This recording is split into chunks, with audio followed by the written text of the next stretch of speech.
My mom would be at all my sporting events. Let's say I was playing football, okay?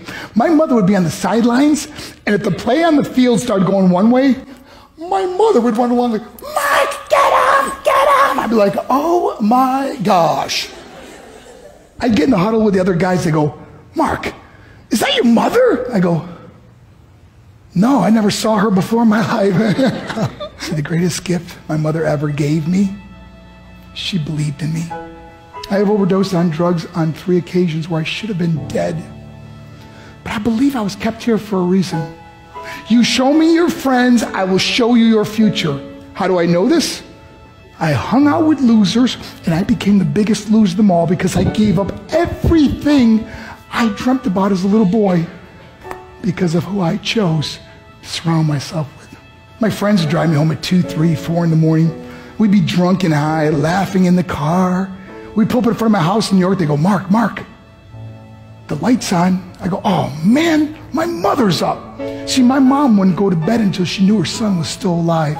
I'd walk in, she'd say, hi, Mark, how was your night? I go, it's good, Mom, I'm just gonna go to bed. She goes, can I talk to you for a minute? I go, Mom, I'm tired, I'm just gonna go to bed. She goes, Mark, I haven't seen you all day and all night. Can I please talk to you? I said, man, just leave me alone. You bug me. I'd slam my bedroom door on the one person who believed in me.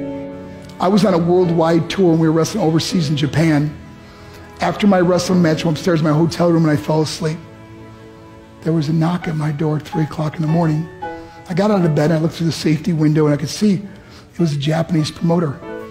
So I opened the door and he said, Mark, you need to call home. There's been an emergency. I went and got on the hotel room phone. I called back to the United States. I said, hey, what's going on? They said, Mark, I don't know how to tell you this. I said, just tell me what happened. All of a sudden they started crying. They go, Mark, I can't tell you. I said, just say it. They said, Mark, your mother died.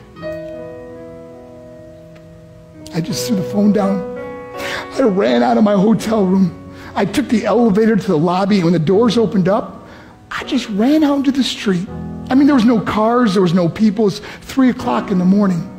And I walked down the middle of a street in Hiroshima, Japan, and I remember looking up and just saying, Mom, I am so sorry. I flew home for her funeral, and I was so nervous to walk up to her casket, so I just stood way in the back. And I kept looking from a distance. I kept thinking to myself, Mom, please wake up.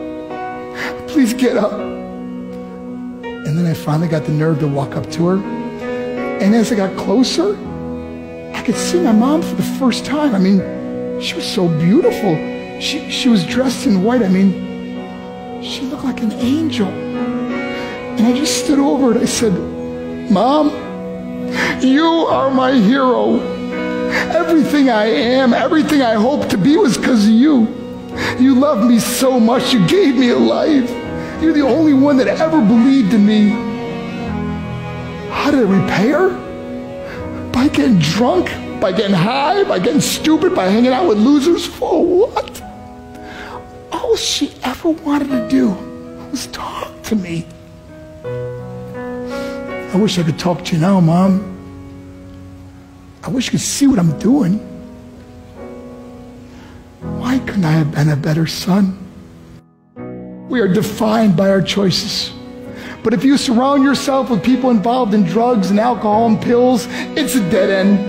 I'm not here to preach to you. I'm here to tell you I lived that life. It leads to broken hearts, broken relationships, broken dreams, and death. For what? To get high? If you have a mother or a father, when you go home, tell them how much you love them.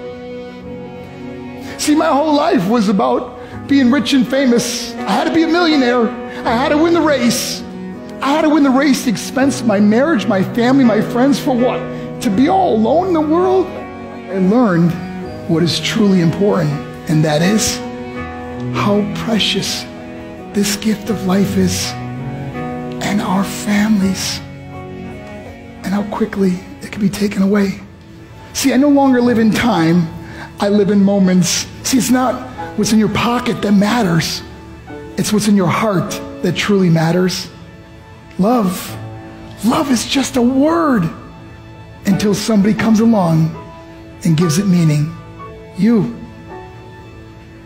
You're the meaning.